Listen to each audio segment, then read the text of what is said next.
네, 귀한 찬양 감사를 드립니다. 사진을 전문으로 찍는 사진 작가가 사진을 잘 찍는 요령에 대해서 한마디 합니다. 사진을 찍어서 작품을 만들려면 사진 하나를 가지고 귀한 작품이 나오게 하려면 무엇을 덧붙이는 것이 아닌 불필요한 것을 빼야만이 제대로 된 작품을 얻을 수 있다라고 이야기를 합니다. 물론 사진을 찍고 원본 그대로 내는 것은 아니죠. 특히 요즘에는 수정할 수 있는, 보정할 수 있는 그러한 기술들이 탁월하기 때문에 여러 작업들을, 과정들을 거치게 됩니다. 그 가운데에서 물론 더하기도 하겠지만 불필요한 것들을 제대로 뺐을 때 사진 작가가 마음에 들어한 작품 하나가 나올 수 있다라고 생각하는 것은 우리의 삶을 되돌아보게 하는 것 같습니다. 어쩌면 우리의 인생 자체가 그래야 되지 않을까. 무엇을 끊임없이 살아가면서 보태기보다는, 더하기보다는 오히려 반대로 빼는 삶이 필요하다라고 할 것입니다.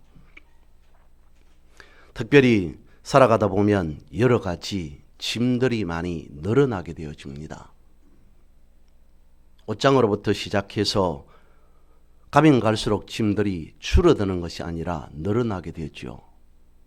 어떤 짐이든 무엇이든지 많이 늘어나게 되어지면 자연히 정리가 잘 되지 않습니다. 정리되어지지 않은 짐들을 일목요연하게 정리하고 나면 선명하게 보이게 되어지죠. 우리의 삶도 그렇게 되어야 된다라는 것입니다. 살아가면서 앞만을 바라보고 살아갈 것이 아니라 때로는 돌이켜 보아야 할 시간들이 필요하다는 것입니다. 무엇을요? 하나님의 말씀을 우리가 돌이켜 보아야 한다는 것입니다. 믿음의 인생, 믿음의 삶을 살아가는 우리는 그렇게 하면서 살아갑니다. 어떻게 하면 내 인생이 하나님의 말씀과 맞춰진 삶이 될 수 있을까? 내가 살아가면서 어떻게 하면 하나님의 말씀과 어긋나지 않는 하나님의 말씀대로, 하나님의 말씀 따라 살아가는 그런 삶이 되어질 수 있을까라고 하면서 살아가게 되어지죠.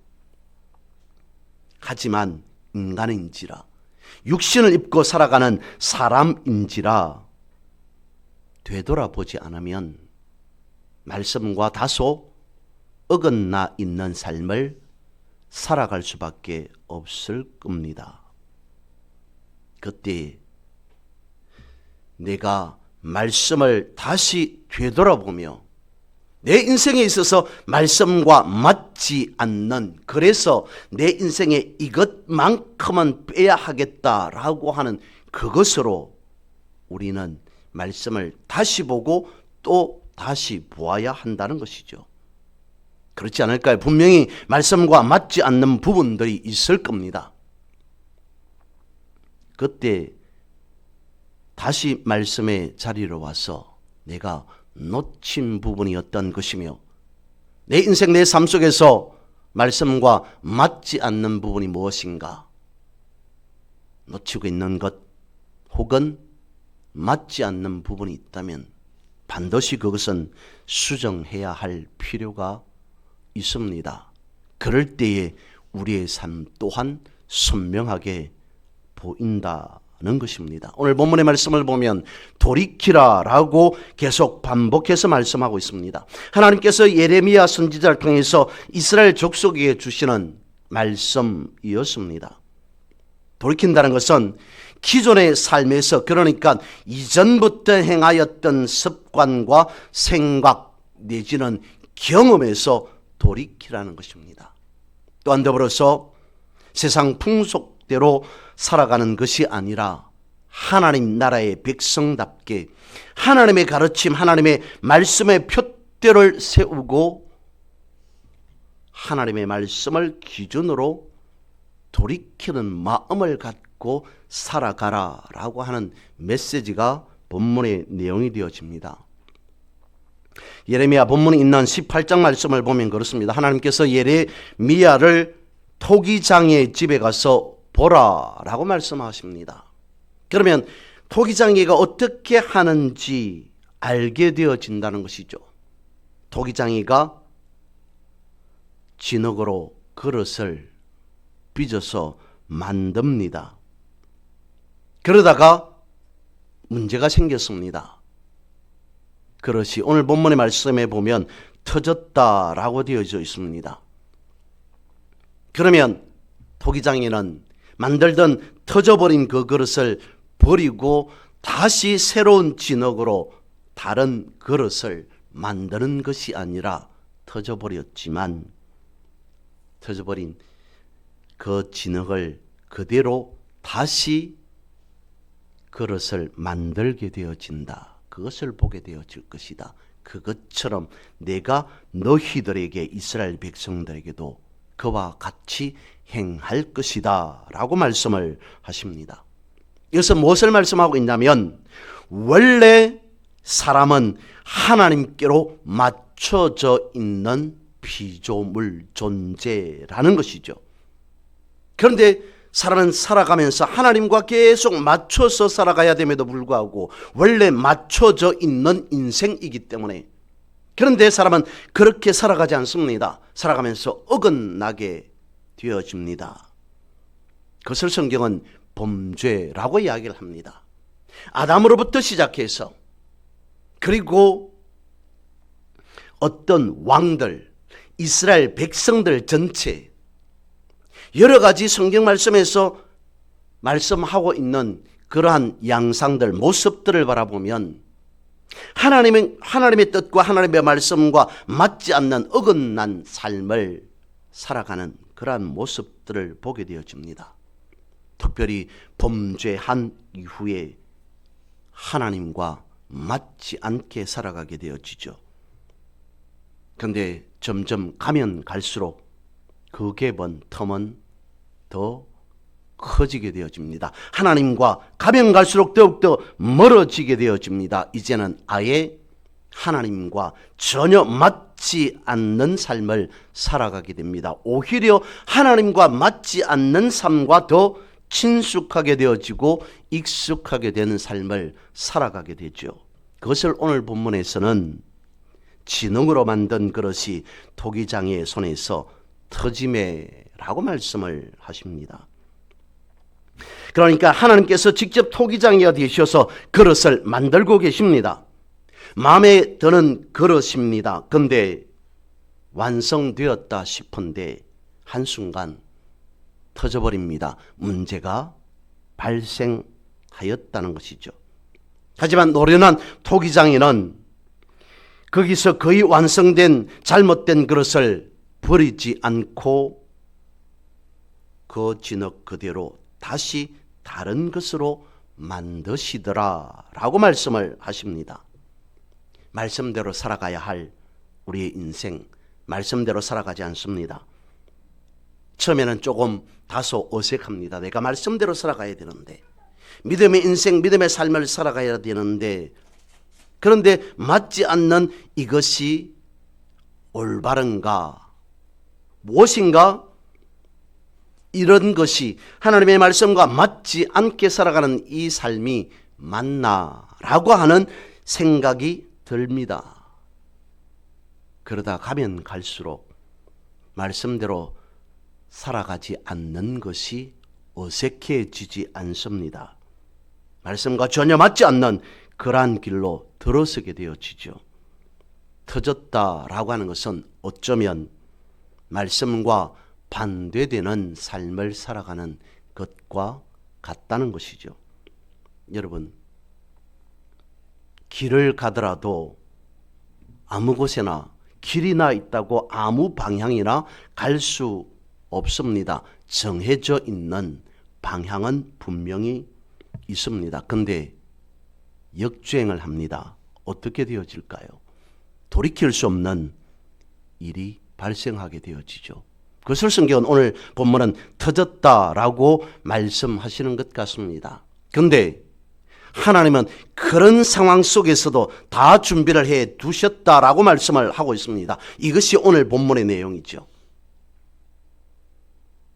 예레미야가 시작되고 있는 그 배경을 살펴보면 이렇습니다. 북왕국은 이미 멸망했습니다. 남유다의 멸망 전후의 상황이 발생하였다는 것이 예레미야가 시작되어지는 1장 말씀의 내용이 되어집니다. 관련된 성경 몇 구절을 살펴보면 이렇습니다. 예레미야 1장 14절 말씀입니다. 여호와께서 내게 이르시되 재앙이 북방에서 일어나 이 땅의 모든 주민들에게 부어지리다. 재앙이 부어질 것이다. 예레미야서 1장 16절 말씀이에요. 무리가 나를 버리고 다른 신들에게 분향하며 자기 손으로 만든 것들에 절하였은즉 내가 나의 심판을 그들에게 선고하여 그들의 모든 죄악을 징계하리라. 잘못된 말씀과 어긋난 하나님과 어긋난 삶을 살아가게 되어지므로 무엇이 선포되었다고? 심판이 선포되었다고. 그리고 재앙을 통해서, 죄악을 통해서 징계받을 수밖에 없는 상황에 이르렀다고 말씀하고 있습니다. 예레미야서 2장 19절은 내 악이 너를 징계하겠고 내 반역이 너를 책망할 것이라. 그런즉 내 하나님 여호와를 버림과 내 속에 나를 경외함이 없는 것이 악이요 고통인 줄 알라. 주 만군의 여호와의 말씀이니라. 이스라엘 백성들의 말씀과 어긋난 그 삶을 통해서 하나님께서 계획하신 것이 무엇이었던가? 예레미야가 시작되고 있는 1장에서부터 이와 같이 말씀하고 있습니다. 이스라엘 역사, 이스라엘 백성들의 삶은 이런 지경이 되어져 버렸습니다. 무엇을 말씀하고 있습니까? 돌이킬 수 없는 상황이 되어졌다라고 하는 것입니다. 그런데 하나님은 오늘 본문의 말씀을 통해서 뭐라고 말씀하고 있습니까? 돌이키라. 돌이킬 수 없는 재앙이, 징계가, 심판이, 고통이 이스라엘 역사 가운데, 이스라엘 백성들 가운데에서 분명히 나타날 것이다 라고 말씀하고 있는데, 그런데도 돌이키라라고 말씀하고 있습니다. 어떻게 하시겠다는 것입니까? 기회가 있다는 것입니다. 왜 그렇습니까? 하나님이 저들의 손을 놓지 않았기 때문입니다. 이에 대한 답을 성경으로 제시해 드립니다. 로마서 8장 우리가 잘 아는 28절 말씀입니다. 우리가 알거니와 하나님을 사랑하는 자 곧 그의 뜻대로 부르심을 입은 자들에게는 모든 것이 합력하여 선을 이루느니라. 성경 말씀하고 있습니다. 어떤 자들이 어떻게 되어진다고요? 하나님의 뜻대로 부르심을 입은 자들은, 다르게 말씀을 드리면 하나님께서 그들을 손에 놓지 않는 자들은 어떻게 되어진다고요? 모든 것이 합력하여 선을 이루게 되어질 것이다. 히브리서 13장 5절도 말씀하고 있습니다. 그가 친히 말씀하시기를 내가 결코 너희를 버리지 아니하고 너희를 떠나지 아니하리라 하셨느니라. 하나님 곁에 있기만 하면 기회는 늘 있다는 것입니다. 어떤 기회가 있다는 것입니까? 하나님께서 목적하신 바, 하나님의 자녀, 하나님의 백성으로서 계획하고 이루고자 하는 그것이 그대로 하나님의 뜻에 의하여서 성취되어질 것이다. 그러므로 어떻게 하라는 것입니까? 말씀드린 바와 같이 하나님을 떠나지 아니하고 하나님 곁에 있으라. 그것을 성경은 끊임없이 이와 같이 말씀하고 있다는 것입니다. 우리의 상황으로 돌아와서 생각해 보면 지금이 이제 벌써 올 한 해를 놓고 봤을 때 11월 중순입니다. 올 한 해 다 지나갔구나라고 생각할 수밖에 없습니다. 세월이 참 빠르다라고 생각되어집니다. 이제 올해의 품었던 계획들 실행되지 못하고 다 날아간 것 같다라고 하는 그 시점에 와 있지 않을까. 올 한 해 해결되어야 할 문제들이 해결되지 않은 채로 올 한 해도 역시 지나가고 마는 것 같다라고 여기게 되어집니다. 근데 성경은 말씀하고 있습니다. 뭐라고요? 진흙이 토기장이의 손에 있음같이 너희가 내 손에 있느니라. 하나님께서 말씀하고 있습니다. 우리가 하나님의 손에 있는 이상 문제는 없다라고 말씀하고 있습니다.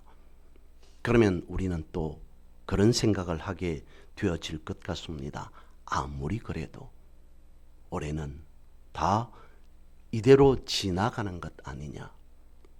왜냐하면 결과가 열매가 나타나려면 지금쯤이면 이미 나타나고도 남아야 할 시점에 올 한 해를 놓고 봤을 때 이제 벌써 11월 중순인데 남은 시간은 한 달 고작 한 달 반 정도 남았는데 라고 하는 생각으로 올 연초에 품었던 계획들, 그것이 어떤 계획이라기보다는 올 한 해 이루어져야 할 일들, 해결되어야 할 일들, 올 한 해 이 문제 해결되지 않으면 안 될 일들,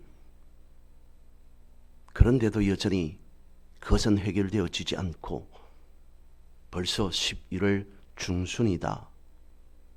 그렇게 생각되어지면 우리는 올 한 해도 다 갔구나. 내가 해결해야 될 문제 해결되어지지 않은 채로 그대로 지나가겠구나 라고 생각할 수밖에 없을 것 같습니다.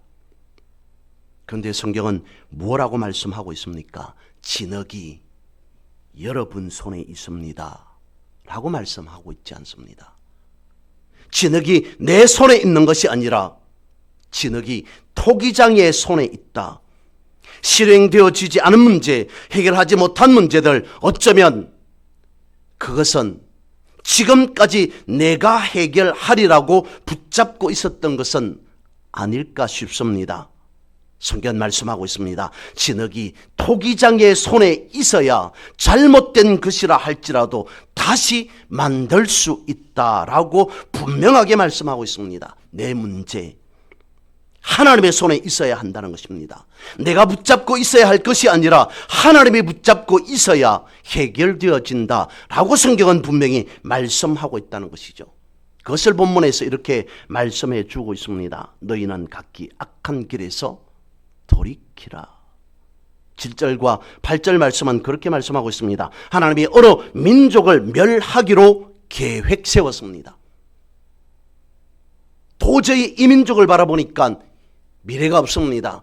이들은 나 두어서는 오히려 악이 더욱더 전염되어질 것 같습니다. 퍼지고 확산되어질 것 같습니다. 그래서 성경은 본문에 말씀하고 있습니다. 한 국가를 뽑아버리기로 하나님께서 계획하셨다. 부숴버리기나 멸망하려는 계획을 하나님께서 세우셨다는 것입니다. 돌이킬 수 없습니다. 하나님께서 한 나라를, 한 국가를 멸하기로 계획하셨답니다. 누가, 어떤 사람이 무엇으로 그것을 면할 수 있겠습니까? 근데 그런 나라일지라도 돌이키면, 즉 회개하면 하나님도 멸망시키기로 한 계획을 취소하겠다. 엄청난 것입니다. 하나님께서 계획을 세우셨다면 어떤 일이 있어도 그 계획은 이루어지는 것입니다. 그렇기 때문에 하나님이십니다. 그런데 성경을 보십시오. 본문을 보십시오. 하나님께서 그렇게 계획했다 했을지라도 하나님께서 뜻을 돌이키신다 말씀하고 있습니다. 엄청난 것입니다. 하나님이 세운 계획을 변경하신다는 것입니다. 이것은 그러면 무엇을 말씀하시는 것이냐면, 하나님이 원래 가지고 계셨던 계획은 어떤 나라이든지 간에 그 나라를 부수거나 없애려는 것이 아니었다는 것입니다. 어떻게 하면 이 나라를 멸망받을 수밖에 없는 이 나라를 회복시킬 수 있을까? 그것을 생각하고 그것을 원하셨던 하나님이라는 겁니다. 하나님이 이랬다 저랬다라고 하시는 것이 아니라 하나님의 원래의 계획은 부수지 않는 것, 회복시키는 것, 다시 돌이키게 하는 것, 그것이었음을 오늘 본문은 말씀해 주고 싶은 거죠. 이사야 40장 21절에서 22절을 읽어드립니다. 야곱아, 이스라엘아, 이 일을 기억하라. 너는 내 종이라. 내가 너를 지었으니 너는 내 종이라. 이스라엘아, 너는 나에게 잊혀주지 아니하리라. 내가 내 허물을 빽빽한 구름같이 내 죄를 안개같이 없이 하였으니 너는 내게로 돌아오라. 내가 너를 구속하였음이니라. 하나님께서 야곱을 향하여서 말씀하고 있습니다. 그런데 생각해 보면 야곱은 하나님 앞에 특별한 어떤 업적이라고 해야 될까요? 그것을 세운 게 별로 없는 인물로 여겨집니다. 하나님을 향해서 야곱이 특별하게 무엇인가 다윗과 같이 다른 어떤 사람들과 같이 대단한 일을 하지 않은 것처럼 보입니다. 그런데 하나님께서 야곱을 바라보시면서 뭐라고 말씀하고 있습니까? 내 손에 야곱을 절대 놓치지 않겠다. 하나님께서 야곱을 마치 사모하는 것처럼, 사람으로 비교해본, 청춘 남녀로 비교해본다면 엄청나게 사랑하고 계신다. 어떤 사람을 축복하지 다른 사람은 축복하지 않을지라도 내가 내 손으로 내 힘으로 야곱을 축복해 주리라. 야곱만큼은 내가 붙잡고 있겠다. 야곱만큼은 축복해 주겠다. 내가 야곱을 절대로 잊지 않을 것이다 라고 말씀하고 있습니다. 어떻게 하면요? 너는 내게로 돌아오라. 돌아오기만 하면. 그러면 야곱은 어떻게 해야 하는 것이겠습니까? 하나님 앞에 선 제가 야곱입니다. 야곱인 줄 아시겠죠? 이제서야 하나님 앞에 섰습니다. 잘못했습니다. 죄송합니다. 용서해 주십시오. 그렇게 하나님 앞에 회개하기만 하면 하나님은 야곱을 평생토록 지켜보호하시겠다. 오해도 말씀을 드리겠습니다마는 그것 때문이었을까요? 아무것도 없는 도망자 신세인 야곱이 하나님께서 열어주신 엄청난 기적적인 사건을 바라보며 하나님, 제가 하나님 앞에 기도합니다. 이 자리가 하나님의 집이 되어질 것입니다. 라고 고백하였던 그 모습을 보았기 때문이었을까요? 성경은 야곱을 향하여서 이렇게 말씀하고 있습니다. 그런데 여러분, 여기에서 말씀드리고자 하는 것은 이것입니다. 그렇다면 하나님의 사랑은 과연 어디까지일까? 야곱은 성경에서 있는 바와 같이 야곱의 인물됨을 바라보고 하나님께서 그를 사랑한 것이 아니라 그럼에도 내려오는 그것이 있으니까 야곱을 특별히 아꼈겠지, 사랑했겠지라고 이해되어집니다. 그런데 하나님의 사랑은 어디까지일까요? 역시 이사야 19장 21절과 22절 말씀을 읽어봅니다. 여호와께서 자기를 애굽에 알게 하시리니 그날에 애굽이 여호와를 알고 제물과 예물을 그에게 드리고 경배할 것이요 여호와께 서원하고 그대로 행하리라. 여호와께서 애굽을 치실지라도 치시고는 고치실 것이므로 그들이 여호와께로 돌아올 것이라. 여호와께서 그들의 간구함을 들으시고 그들을 고쳐주시리라. 하나님께서 애굽을 향하여서 뭐라고 말씀해 주고 있습니까? 애굽을 향하여서 돌아오라. 내가 치겠지만 애굽을 다시 고쳐줄 것이다. 회복해 줄 것이다. 애굽까지 고쳐주신다고 말씀하고 있습니다. 하나님은 애굽까지 사랑하신다라고 말씀하고 있습니다. 좀 그렇긴 하지만 아무리 그래도 하나님께서 애굽을 사랑하기까지 했겠습니까? 하는 생각이 우리의 마음에 일어날 수도 있을 겁니다. 그것은 너무 나간 것 아니냐, 지나친 것 아니냐, 아닙니다. 다시 말씀을 봅니다. 역시 이사야 19장 25절입니다. 하나님은 이렇게 말씀하십니다. 이는 만군의 여호와께서 복 주시며 이르시되 내 백성 애굽이여. 우리가 생각하기로 하나님께서는 아무리 그래도 애굽만큼은 원수 중에 원수이리라 라고 그렇게 바라보실 것 같은데, 어떻게 성경에서 하나님께서 만군의 여호와께서 복 주시며 이르시되 내 백성 애굽이여 라고까지 말씀하실 수 있냐는 것입니다. 하나님은 절대로 그래서는 안 될 것 같습니다. 애굽을 절대로 용서해서는 안 될 것 같습니다. 완전히 소멸시켜 버려야 할 나라가, 민족들이, 백성이 애굽이어야 라고 생각되어집니다. 그런데 하나님은 그렇게 말씀하시지 않습니다. 애굽을 하나님의 백성이라고까지 말씀하고 있습니다. 애굽까지도 사랑하시는 하나님의 모습, 가히 한량없는 하나님의 사랑이다 라고 밖에 말할 수 없습니다. 하나님이 과연 애굽을 사랑하였느냐, 무엇을 어떻게 했느냐, 그것을 따져 묻고자 하는 것 아닙니다. 그러면 이 말씀 앞에 우리는 이렇게 선포하고 고백할 수 있어야 됩니다. 하나님께서 야곱을 이와 같이 아끼고 사랑하셨습니다. 하나님께서 애굽까지도 아끼고 사랑하셨습니다. 그러면 이 말씀 앞에 우리는 하나님, 제가 하나님 앞에 감히 아뢰입니다. 내 인생을 바라볼 때 내가 야곱까지는 되지 않을 것 같지만, 사실 야곱도 별다른 말씀드린 바 같이 특별한 인생을 살아가지는 않았습니다. 하나님께서 복 주시고 복 주셨기 때문에 야곱이 이스라엘이 되었고, 그 한 사람의 이스라엘이 이스라엘이라고 하는 나라까지 되게 했습니다마는, 야곱의 인생, 야곱의 개인적인 삶을 바라보았을 때는 그렇게 특별한 것 없는 것 같습니다. 하지만 내 인생 내가 바라볼 때 야곱까지는 안 될 것 같지만, 아무리 그래도 애굽 이상은 되지 않느냐, 하나님께서 바라볼 때 내가 애굽 위하는 아니지 않느냐 라고 하는 생각이 되어집니다. 내가 야곱까지는 아닐지라도 하나님, 그래도 애굽 이상은 되지 않습니까? 하나님,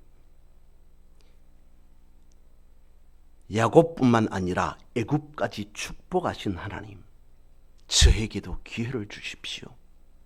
하나님의 백성인 나에게도 애굽 이상으로 축복해 주십시오 라고 우리는 요구할 수 있지 않느냐라는 것입니다. 그래서 내가 붙잡고 내가 해결하지 못한 것들 하나님께 맡깁니다. 내가 해결해야 할 문제들, 여전히 해결되어지지 않은 문제들, 그런 문제들 하나님께 맡깁니다. 그리고 내 삶을 돌이켜봅니다 라고 선포해야, 고백해야 한다는 것입니다. 하나님께서 붙잡고 계신 나의 문제, 하나님은 결코 내팽개치지 않으시기 때문이라는 것이죠. 이제 반대의 말씀을 바라봅니다. 9절과 10절 말씀에 있는 내용입니다. 하나님께서 어느 민족을 건설하고자 합니다. 그런데 그들이 하나님의 목소리를 청종하지 아니합니다. 축복을 거두어 가겠다라고 말씀하고 있습니다. 예를 들어서 살펴봅니다. 북이스라엘의 중흥기를 열었던 왕이 오므리라고 하는 왕입니다. 열왕기상 16장 25절입니다. 오므리가 여호와 보시기에 악을 행하되 그 전에 모든 사람보다 더욱 악하게 행하여. 오므리 역시 하나님 보시기에 악한 왕이었습니다. 오므리 왕은 아합의 아버지입니다. 오므리가 왕이 되고 그 이어서 아들 아합이 왕이 되었습니다. 오므리가 왕이 되고 수도를 사마리아로 옮깁니다. 그리고 나서 엄청난 일들이 벌어지게 되어지죠. 사마리아는 방하기의 천의 요새이면서 농업 생산지의 중심지였습니다. 사마리아는 또한 무역과 행정의 중심지가 되어서 막대한 부를 축적하게 되어집니다. 그래서 성경에 보면 아합 시대가 되었을 때, 오므리에 이어서 아들 아합이 왕이 되었을 때, 아합 시대가 되었을 때는 사마리아의 상하 궁전이 건축될 정도로 번성하였다라고 되어져 있습니다. 그리고 오므리는 군사적인 엄청난 힘을 가지고 있어서 모압을 제압합니다. 그리고 조공을 받습니다. 뿐만 아니라 시온과 강력한 동맹 관계를 맺게 되어지죠. 오므리는 아들 아합을 시돈 왕의 딸 이세벨과 결혼시켜서 동맹을 확실하게 합니다. 그래서 이 결혼으로 인해 북이스라엘 중개 무역의 그 루트가 확보되어지고 막대한 경제적인 이익을 가져오게 되어집니다. 그런 측면에서 보면 모든 것이 오므리 시대, 오므리가 왕이 되었을 때 다 잘 되었습니다. 다 잘 된 것처럼 보입니다. 어디 하나 부족한 것이 없는 것처럼 보입니다. 그런데 읽어드렸던 성경과 같이 하나님께서는 오므리를 그렇게 보지 않았다는 것입니다. 오므리가 여호와 보시기에 악을 행하되 거절의 모든 사람보다 더욱 악하게 행하였더라. 왜 하나님은 오므리를 악하게 보았을까요? 사악한 왕으로 볼 수밖에 없었을까요? 오므리는 우상에 빠져 있었기 때문입니다. 아무리 정치적으로 유명하고 나라를 부강하게 만들었다 할지라도 하나님을 떠나버렸습니다.